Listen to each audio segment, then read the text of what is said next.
అందరికి నమస్కారం. ఇవాళ మన స్టూడియోలో ఐకాన్ ఆస్ట్రాలజర్ గట్టువల్ సురేష్ బాబు గారు ఉన్నారు. గురుగారితో మాట్లాడదాం. సురేష్ గారు నమస్కారం. జై శ్రీమన్నారాయణ. గురుగారు, ఈసారి సూర్యగ్రహణం ఎప్పుడు వచ్చింది, అలాగే సూర్యగ్రహణం టైమింగ్స్ ఏంటి, ఈ సూర్యగ్రహణం ఇంపాక్ట్ అనేది మన భారతదేశం మీద ఉంటుందా లేదా? అలానే మనము చూసినట్లయితే గనక ఇప్పుడు మనకు వచ్చేటువంటి సూర్యగ్రహణం ఏదైతే ఉందో అది భారతదేశంలో కనపడకపోవచ్చు, కానీ ఇది వచ్చేది మనకి అతిపెద్ద గ్రహం అన్నమాట. ఇప్పుడు మనకి పెద్ద గ్రహణాల్లో ఇది సూర్యగ్రహణం అనేది అతి పెద్దది, రెండో గ్రహణం వస్తుంది మనకి. ఇప్పుడు ఇది అక్టోబర్ 2వ తారీఖున అమావాస్య రోజున బుధవారం అమావాస్య రోజున ఈ సూర్యగ్రహణం మనకి ఏర్పడుతుంది. ఇది మన ఇండియాలో ఉండకపోవచ్చు, దక్షిణ భారతదేశంలో లేదు, ఎక్కడ భారతదేశంలో అయితే కనపడదు.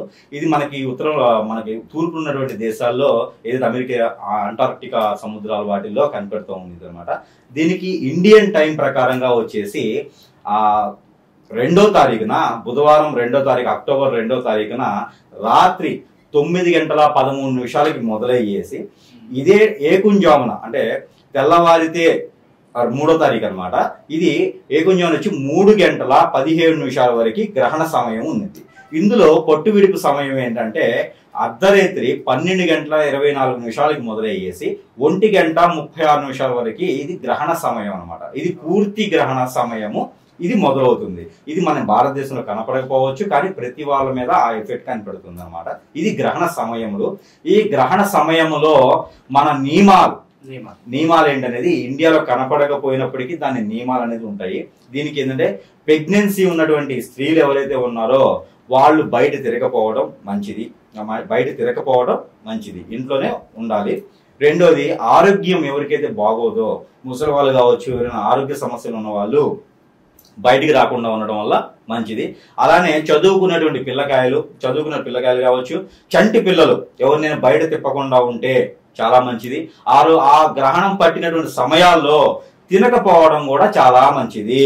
ఎలాంటి వారికి కూడా ఆరోగ్య సమస్యలు రాకుండా ఉండడానికి ఆ గ్రహణ సమయంలో తినకపోవడం చాలా ఉత్తమమైన మంచిది అనమాట. ఎందుకు అంటే గ్రహణ సమయంలో మన ప్రకృతి ఏమవుతుందంటే కొన్ని ఆవగిస్తాయి అనమాట, నెగిటివ్ ఫీలింగ్స్ వస్తాయి. ఆ టైంలో మనకి గాలి కానివ్వండి, చెడు గాలి వస్తుంది. ఆ సమయంలో వాటర్ కానివ్వండి కలుషితం అవుతుంది. మన ఇంట్లో ఫ్రిడ్జ్ లో ఉన్న వాటర్ అనేది కలుషితంగా అనిపిస్తుంది, ఎందుకంటే మన మీద ఆ ఎఫెక్ట్ పడుతుంది కాబట్టి. ఆ సమయంలో మనం భుజించినా కూడా ఆ ఫుడ్ మనకు అరకపోవడం వల్ల మనకు స్టమక్ లో రిలేటెడ్ ప్రాబ్లమ్స్ రావచ్చు, దానికి సంబంధించినటువంటి బ్లడ్ కి సంబంధించిన ప్రాబ్లమ్స్ రావచ్చు. ఇందులో పెద్దవాళ్ళకైతే వేరే ప్రాబ్లమ్స్ కూడా, ఇంకా ఆల్రెడీ ఆరోగ్య సమస్యలు ఉన్న వాళ్ళకైతే ఇంకా ఏదైనా ప్రాబ్లం వచ్చే అవకాశం ఉంది. కాబట్టి ఎవరైనా తినలేకుండా ఉండలేం కానీ ఇంకా వాళ్ళ పరిస్థితి ప్రకారంగా ఇక తప్పదనుకుంటే తప్పితే ఆ గ్రహణ సమయాల్లో తినకపోవడమే ఉత్తమమైనటువంటి పని. ఈ అక్టోబర్ 2వ తారీఖున సాయంత్రం రేత్రి పూట ఏదైతే రేత్రి 9:13 గ్రహణం మొదలవుతుందో దీనికి 1 గంట సమయం ముందు నుంచే తినడం అనేది వదిలేయాలి. బయట ఫుడ్ కావచ్చు, ఇంట్లో ఫుడ్ కావచ్చు, ఏదైనా వదిలేయాలి. ఒకవేళ ఇంట్లో ఏదైనా తినుబండూరాలు కనుక మిగిలి ఉంటే గనక, వాటర్ తో సైతంగా ఉంటే గనక దాని మీద గరిక అనేది మనకి ఉంటది కదా, గరిక పూస తీసుకొచ్చి వాటిలో వేయడం ద్వారా కొంతమేర ఉపశమనం అనేది ఉంటుంది. తెల్లవారిన తర్వాత ఈ గ్రహణానికి సంబంధించినటువంటి విడిపోయిపోతుంది కాబట్టి తెల్లవారిన తర్వాత అందరూ కూడా మంచిగా తలస్నానాలు ఆచరించేసి ఏదైనా దేవుని గుడికి వెళ్ళి ప్రశాంతంగా దర్శనం చేసుకుని వస్తే ఆ గ్రహ ఎఫెక్ట్ అనేది పూర్తిగా తొలగిపోయేదానికి ఆస్కారం అనేది ఉంటుంది. ఈ గ్రహణాల్లో మాత్రం పాటించవలసిన నియమాలు అయితే పెద్దవాళ్ళు, ప్రెగ్నెన్సీలు, గర్భిణీలు బయటికి రాకుండా ఉంటే సరిపోతుంది. అలాగే గ్రహణం తర్వాత దానాలు చేయాలి అంటూ ఉంటారు కదా, మరి ఎటువంటి దానాలు చేస్తే మంచిది అంటారు?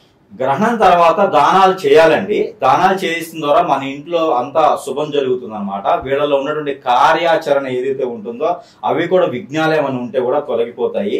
ఎవరైతే మంచి పనుల కోసం చేయాలనుకుంటారో, విదేశీయానానికి కానీ వెళ్ళాలనుకుంటారో, ఏదైనా మంచి ఫీల్డ్కి వెళ్ళాలనుకుంటారో, జాబ్ పరంగా చూడాలనుకుంటారో, వీళ్ళందరూ కూడా బిజినెస్ చేయాలనుకుంటారో, కొత్తగా ఏదైనా మొదలు పెట్టాలనుకుంటారో, ఇంట్లో పేరెంట్స్ పెద్దవాళ్ళు ఎవరైనా ఉంటారో, వీళ్ళకి ఆరోగ్య సమస్యలు ఏమైనా ఉంటాయో, వీళ్ళందరూ కూడా దానాలు చేయడం ద్వారా ఆ ఒక ఎఫెక్ట్, గ్రహణానికి సంబంధించినటువంటి ఎఫెక్ట్, ఎందుకంటే మూలిగే నెత్తి మీద తాడిగే పడ్డట్టు ఈ గ్రహణం ఏంటంటే మనం ఆల్రెడీ మన పర్సనల్ హారోస్కోప్ లో కొన్ని లోపాలు ఉంటాయి, మన వాస్తు పరంగా కొన్ని లోపాలు ఉంటాయి. అందులోనే ఈ గ్రహణం కూడా ఒకటి ఏర్పడింది అనుకోండి, ఇంకొంచెం నెగిటివ్ అన్నట్టే కదా. అందుకని ఈ గ్రహణానికి సంబంధించి మనం దానాలు చేయొచ్చు. కాబట్టి గ్రహణ దానాలని ఉంటాయి. ఎవరి వారి యొక్క పర్సనల్ హారోస్కోపు, ఎవరి వారి యొక్క పనితీరు, ఎవరి వారి యొక్క దానాలు నక్షత్రాలను బట్టేసి ఉంటాయి అన్నమాట. అవి మనం ఏ దానం చేయాలనేది ఆ పంతులు గారిని అడిగేసి ఆ దానం మీరు చేయాలనుకున్న పనిని బట్టి ఆ దానం చేస్తే మంచిది. ఇంట్లో పేరెంట్స్ కనుక ఉంటే, తల్లిదండ్రులు పెద్దవాళ్ళు కనుక ఉంటే వాళ్ళు ఖచ్చితంగా దానం చేయండి. అంటే పెద్దవాళ్ళు కాదు, ఆ పెద్దవాళ్ళు ఇంట్లో ఉన్నారు అంటే ఆ పిల్లలు, ఇప్పుడు అమ్మా నాన్న కానీ తాతయ్య నాన్న కానీ ఇలాంటి వాళ్ళు ఎవరైనా ఉన్నారు అంటే కానీ ఇంట్లో ఆ పిల్లలు దానం అనేది చేస్తే పెద్దవాళ్ళకి ఎలాంటి హెల్త్ ఇష్యూస్ రాకుండా ఉంటుంది అనమాట. మేజర్గా సూర్యగ్రహణం ఏంటంటే రాజుకు సంబంధించింది, రాజ్యానికి రాజుకు సంబంధించి ఉంటుంది. అందుకని చెప్పేసి అని కందులు దానం ఇస్తారు. కందులు దానం కానివ్వండి, కమలాపళ్ళు, దానిమ్మ పళ్ళు, ఎర్రని వస్త్రము, రాగి ఇలాంటి దానం ఇస్తారు. ఒక పంతులు గారికి కానివ్వండి, ఒక గురువు గారికి కానివ్వండి, లేదా ఏదైనా బయట పేదవాళ్ళు ఉంటే వాళ్ళకు కూడా దానం ఇవ్వచ్చు. దీనివల్ల ఆ గ్రహానికి సంబంధించినటువంటి దోషము వీళ్ళ మీద రాకుండా ఉంటుంది. ఇందులో పర్టికులర్గా నా ఒక నక్షత్రం మీద గ్రహణం లేదు, నేను బాగానే ఉంటాను, నాకేం అవసరం లేదు అనుకోవడానికి లేదు.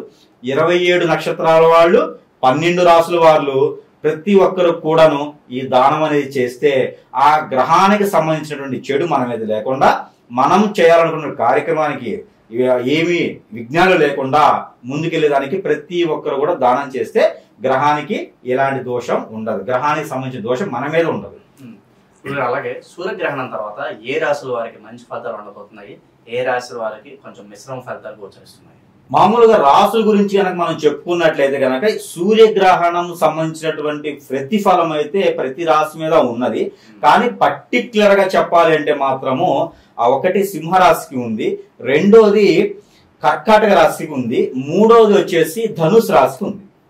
ధనుసు రాశికి మంచి ఫలితాలు అంటే కొంతమేర మంచి అని చెప్పుకోవచ్చు. ఎందుకంటే వాళ్ళ మీద చెడు చూపు అయితే లేదు, మంచి చూపు ఉంది. గురువు స్థానం కూడా ఉంది. గురువు ఒక అధీనంలో ఉన్నటువంటి ఈ యొక్క సూర్యగ్రహణం వల్ల గురువు ఒక పవర్ఫుల్ ఏదైతే ఉంటుందో గురువు ఆ ఒక బుద్ధి కావచ్చు, గురువుకు సంబంధించినటువంటి ఆ ఒక శక్తి కావచ్చు, ఈ యొక్క గ్రహణాల మీద పడకుండా ఈ యొక్క రాసుల మీద పర్టికులర్ గా కనిపిస్తుంది అనమాట.